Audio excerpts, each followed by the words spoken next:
The wind hit 90 miles an hour at the 200th floor, and the steel groaned in a way it wasn't supposed to.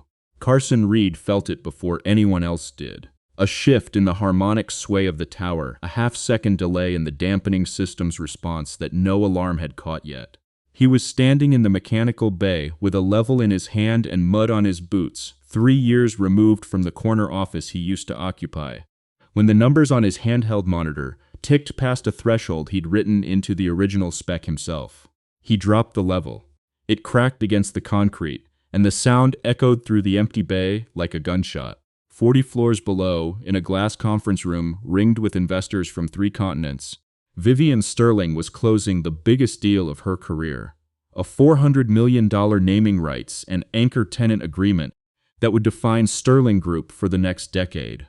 She had no idea that the building itself, the physical proof of everything she'd built, was about to fail a stress test that only one man in the company understood well enough to catch in time. To find out how a maintenance technician ended up being the only person standing between Vivian Sterling and catastrophe, and what it cost him the first time he tried to warn her. Stay until the very end.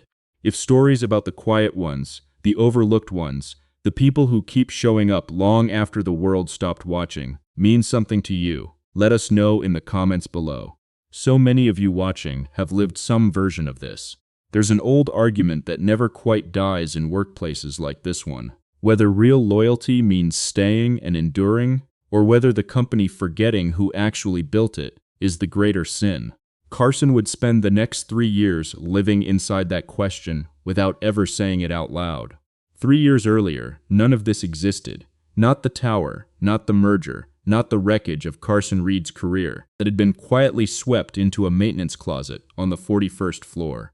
Back then, Carson had been the lead structural engineer on Sterling Group's flagship project, a role he'd earned over 11 years of unglamorous, meticulous work. He had a corner desk with a view of the harbor, a team of 6 who trusted his judgment over their own instincts, and a daughter, Avery, who was 4 years old and still believed her father could fix anything, because as far as she'd ever seen, he could.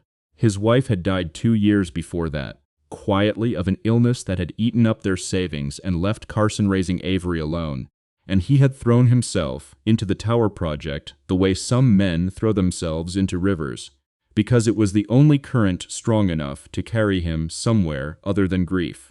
Vivian Sterling had inherited the company from a father who built it on handshake deals and had spent the better part of a decade trying to drag it into a world of hedge funds and international capital. A world that did not forgive softness or hesitation. She was 38, unmarried, and known throughout the industry as brilliant, exacting, and cold, a reputation she had cultivated on purpose, because a woman running a construction empire did not have the luxury of being liked. She trusted numbers, she trusted contracts, and increasingly she trusted a smooth, Ivy League-polished executive named Julian Cross, who had been hired 18 months earlier to manage investor relations and who had, without anyone quite noticing how, become the person standing between Vivian and every piece of information that reached her desk.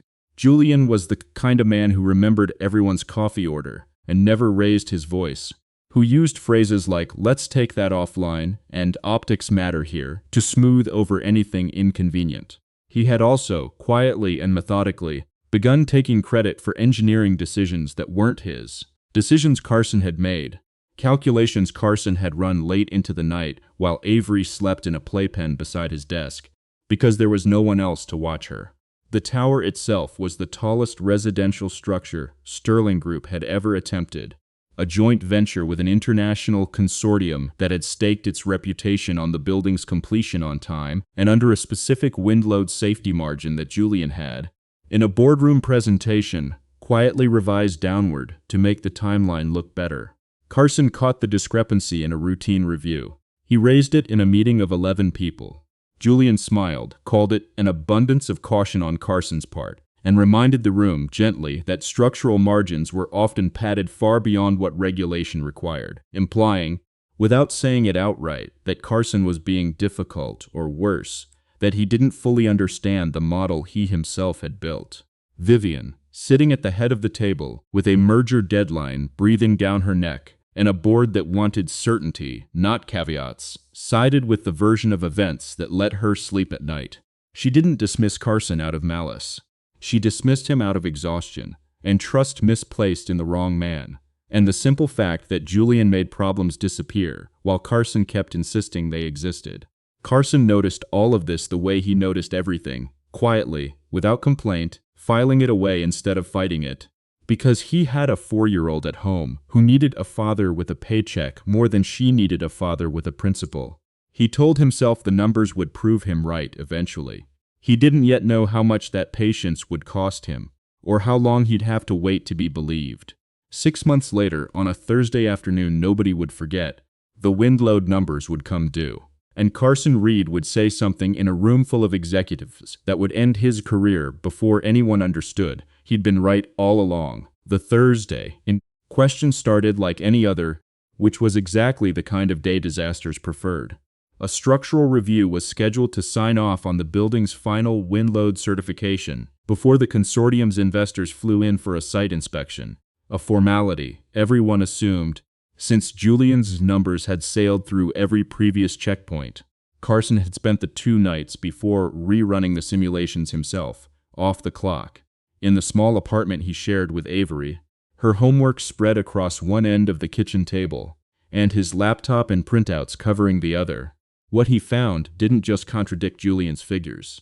It suggested that under a specific, not impossible wind event, the kind the coastal city saw roughly once every 11 years, the building's damping system would fall short by a margin that made the difference between a building that swayed uncomfortably and one that failed. He brought the printouts into the review. He laid them on the table without dramatics, the way he did everything, and said, in a voice that never rose above conversational, that the numbers Julian had presented to the board didn't match the load calculations in the original engineering file, and that someone needed to explain the discrepancy before anyone signed anything. The room went very still. Julian recovered first, the way he always did. He suggested, with practiced patience, that Carson was confusing an early draft model with the finalized one, that this kind of miscommunication happened more often than people realized when technical staff didn't loop in the broader team, and that perhaps, his voice gentling into something almost kind, the stress of the past 2 years had made Carson a little too eager to find problems where none existed. He didn't say grief. He didn't have to. Everyone in the room understood exactly what he meant, and Carson watched 3 colleagues who knew better look down at their coffee cups instead of speaking up. Vivian asked Carson directly whether he was certain. It was, in its way, a real question. She was giving him a chance. But she asked it in front of the investors' advance team, with the merger's credibility hanging in the room like humidity. And Carson made the mistake of answering with total honesty instead of diplomacy. He said the numbers spoke for themselves, that he wouldn't stake his name on anything less, and that if the company moved forward without addressing the discrepancy, it would be choosing convenience over safety. It was the word safety that did it. In front of investors who were one bad headline away from pulling $400 million, the word landed like a threat. Vivian's decision took less than a week. She told herself it wasn't about the accusation. It was about a senior engineer who'd shown a pattern, in her account of it, of raising last-minute red flags that created panic without proof at the worst possible moments for the company. She never said the word fired. She used the word restructured. And Carson was quietly moved into a compliance review role so far from the tower project that he never set foot on site again in an engineering capacity. Within 2 months, unable to watch his own design get finished by other hands, he resigned, and Sterling Group's HR file recorded it as a voluntary departure, no further explanation required. He didn't fight it. He had a daughter who needed stability more than he needed vindication. And a legal battle against a billion-dollar company was not a fight a single father with a 5-year-old and a mortgage could afford to lose. So he did what he always did. He went quiet, took a lower-paying maintenance technician job at the property management firm subcontracted to service the tower. A decision so unlikely that nobody in Sterling Group's leadership ever thought to check the building's own maintenance roster for a familiar name. And he kept his head down, because the tower still needed watching, even if no one had asked him to be the one to watch it. If you've ever been the person who saw the problem clearly and said so, only to be the one shown the door for it. If you know what it's like to be underestimated by someone who mistook your calm for weakness, tell us in the comments. So many of you have lived a version of this, and we see you. There's a harder question underneath a story like this one, and it's worth sitting with. Was Carson's silence, his refusal to fight back or go public, really protecting his daughter? Or did staying quiet let the wrong man keep winning a little longer than he should have? 2 years would pass in that maintenance uniform. 2 years in which Carson Reed watched Julian Cross rise to chief operating officer on the strength of a building whose real safety margins he had never actually reported correctly, before a single miscalibrated sensor on a Tuesday morning would put everything back in motion. Vivian Sterlissing had not thought about Carson Reed in a long time, or so she told herself. But grief has a habit of resurfacing in unrelated places, and hers had started arriving in the smallest ways. A night she couldn't sleep because a number in a report didn't sit right and she couldn't say why. A meeting where Julian answered a technical question a half-second too smoothly, the way people do when they've rehearsed an answer instead of understood a problem. She had built her company on trusting her instincts about people, and some instinct she couldn't name kept circling back to the day Carson Reed had put printouts on a table and told her the truth in the least convenient way possible. It didn't help that the tower, now fully leased and occupied, had started generating tenant complaints about unusual sway on windy days. Nothing dangerous, nothing that tripped any official threshold, but enough that Vivian, alone in her office at midnight, pulled the original engineering files herself for the first time in 2 years and began slowly to read. She wasn't an engineer, but she was smart enough to notice that the file Carson had flagged and the file Julian had ultimately submitted to the board carried 2 different revision timestamps, and smart enough to feel the cold drop in her stomach when she realized the submitted version had been altered 9 days after Carson's meeting, 9 days after he'd already been sidelined.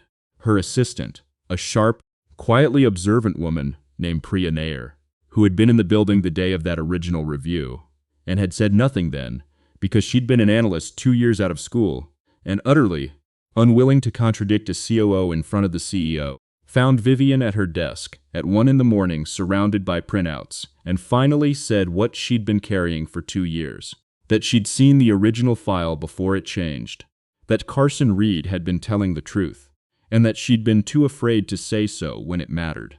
Vivian didn't yell. She sat very still for a long moment, the way people do when a private suspicion becomes an unbearable certainty, and then she asked Priya to find out where Carson Reed had gone. It took less than a day to learn he was still in the building, not in an office, but in a maintenance uniform, servicing the very dampening system whose specifications he'd once designed. Vivian found this fact almost unbearable to sit with. She had spent 2 years building a life around the story that Carson Reed had been an unstable liability. And the truth, it turned out, was that he'd been quietly guarding the thing she'd punished him for trying to protect. She went to find him herself on a Thursday afternoon in the mechanical bay on the 41st floor, and the conversation that followed was not the one she'd rehearsed. She offered him his old title back, a settlement, a public apology drafted by legal that used careful, liability-conscious language. Carson, standing there with a level still in his hand, said no to almost all of it. He didn't want money. He didn't want his name in a press release. What he wanted, he said, in the same flat, unhurried voice he'd used the day they fired him, was for the building to be recertified honestly, for Julian's altered file to be corrected in the public record, and for the next engineer who found a real problem to be believed the first time, so nobody else's career had to end quietly in a maintenance closet before anyone bothered to check the math. Vivian left that conversation with something she hadn't expected. Not guilt exactly, though there was plenty of that, but a strange, unfamiliar respect for a man who'd had every reason to want to burn the company down, and had asked instead for a system that worked. She didn't act immediately. Confronting Julian meant confronting the merger, the board, and the version of her own judgment she'd defended for 2 years. And before she could move, Julian, sensing something had shifted, accelerated a plan of his own, a private, pre-signed agreement to finalize the very safety documentation Carson had flagged, timed to close before anyone could reopen the file. 1 month would pass, filled with quiet meetings and a widening crack in Sterling Group's leadership that only 3 people yet understood, before Vivian Sterling would walk into a boardroom and do something no one who knew her expected. The building itself made Carson's case for him, in the end, the way honest structures usually do. Vivian, working with Priya and a forensic auditor brought in under strict confidentiality, traced the falsified revision through Sterling Group's document management system and found what she'd feared, a pattern, not a single lapse. Julian had adjusted safety margins on 2 other projects over the previous 3 years, each time smoothing over a technical objection with the same calm, reasonable language, each time timed to protect a deadline or a headline number for investors. In each case, the engineer who'd raised the concern had quietly left the company within a year, their objections scrubbed from official meeting minutes that Julian, as the executive assigned to streamline documentation, had personally reviewed. Carson, brought back in an unofficial capacity to verify the original engineering, worked with a precision that made the 2 years in a maintenance uniform look less like exile and more like preparation. He identified the exact damper calibration Julian's revised numbers had glossed over, traced the harmonic frequency mismatch to a specific column of data, and produced, in under a week, the kind of clean, irrefutable technical report that the replacement engineers Julian had hired, credentialed, expensive, and unfamiliar with the building's original design intent, had spent 18 months failing to produce. He did it without a single raised voice, without ever once mentioning that he'd told them so, laying out only what the numbers showed and what needed to be done to fix it.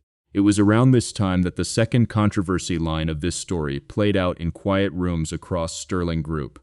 The old argument about whether the newer engineers, with their advanced degrees and their unfamiliarity with the building's bones, should really be trusted over a technician in a maintenance uniform who designed the thing in the first place. It was a question that answered itself the moment Carson's report landed on the board's desk. Julian, cornered, did what people like him always do when the smooth surface finally cracks. He grew defensive, then dismissive, then, when the forensic audit trail proved impossible to argue with, he grew quiet in a different way than Carson ever had, a silence made of fear instead of restraint. He tried to resign quietly, the same soft exit language he'd once used to describe Carson's departure. The board, briefed by Vivian personally and shown the audit trail, did not allow it to be quiet. Vivian's guilt, meanwhile, had stopped being an abstract, midnight feeling and become something she had to carry into daylight, in front of the very people whose confidence she'd need to survive what came next. She had built her reputation on being the person who trusted her instincts about people, and got it right. Now she had to stand in front of her own board and admit, in plain language, that she'd gotten it badly wrong about the one person who'd actually been protecting the company the entire time, and that the cost of fixing it might include the merger itself, since the consortium's investors would have to be told that the building's original safety documentation had been falsified before it could be corrected. She didn't hesitate as long as the old version of herself might have. She called an emergency session with the consortium's lead investors, laid out the discrepancy herself before anyone else could frame it for her, and told them, without spin, that the correction would happen, because the alternative was a building that carried people who trusted it to be safe. 3 of the investors, reasonably enough, pulled out on the spot. 1 board meeting away from losing the deal that was supposed to define her company, Vivian Sterling would have to stand in front of the people who'd built Sterling Group and tell them the truth about who had actually kept it standing, and what that truth was going to cost her. The boardroom was full the following Tuesday morning, fuller than it had been in years. Board members, the remaining consortium partners, senior staff, and, standing quietly near the back in the same unremarkable jacket he'd worn into that first fateful review 3 years earlier, Carson Reed, who hadn't been asked to come but had been invited by Vivian personally, because she wanted the correction to happen with him in the room, not filed somewhere he'd never see it. Vivian didn't dress it up. She told the board, in full, what the audit had found, the falsified revision, the pattern across 3 projects, the engineer who had been pushed out for telling the truth 2 years earlier and had spent that time, without anyone's knowledge, quietly maintaining the very system he'd tried to protect. She said his name clearly, more than once, and let it sit in the room the way it had never been allowed to sit before. Julian's resignation, she informed them, would not be quiet. The board had voted, on her recommendation, to make the correction and its cause part of the public safety filing, whatever the cost to the company's short-term reputation. 2 of the 3 investors who'd pulled out came back within the month, persuaded less by damage control than by the plain fact that a company willing to correct itself publicly, at real cost, was a company worth trusting with $400 million. The one who didn't return was, by Vivian's own later account, someone she was glad to lose. She offered Carson his old title back in front of the board, publicly, the kind of gesture built for cameras. He declined it, just as he had in the mechanical bay a month earlier, and asked instead for something smaller and larger at once, an independent safety review position, reporting directly to the board rather than to any single executive. So the next person who found a real problem wouldn't have to choose between their family's stability and telling the truth. Vivian didn't just grant it. She sat with him afterward and asked what else the role should include, and listened, really listened, in a way she realized she hadn't done with an employee in years. Weeks later, on an ordinary evening with no cameras and no board members in the room, Vivian found herself in the mechanical bay again, not to deliver news this time, but because Carson had asked if she wanted to see, up close, the damper system that had started all of it, the actual steel and hydraulics behind the numbers that had once cost him everything. He walked her through it the way he might have explained it to Avery, plainly, without performance, and Vivian, standing in a maintenance bay in a $5,000 coat, found herself asking questions not because she needed to, but because she wanted to understand the thing he'd spent his whole quiet exile protecting. He told her simply that the system worked because every part of it did exactly what it was built to do, without needing anyone to notice, which was, he said, more or less the only kind of loyalty he'd ever believed in. She looked at him for a long moment and said that she understood, now, what she hadn't 2 years earlier, that the loudest person in the room is rarely the one keeping it standing. If there's someone in your own life who reminds you of Carson, someone quiet, someone who got overlooked or misjudged before anyone bothered to find out what they were really carrying, tell us about them in the comments below, even if it's just to finally give them the credit they never got. And if you believe the quiet ones, the steady ones, the people who keep showing up long after anyone's watching, deserve to be seen, we'd be glad to have you stay part of this story. Subscribe, and we'll see you in the next one. Because in the end, the tallest buildings don't stay standing because of the people whose names end up on the plaque in the lobby. They stay standing because somewhere, usually unnoticed, someone kept checking the numbers, kept showing up, and never once needed anyone to know it was him.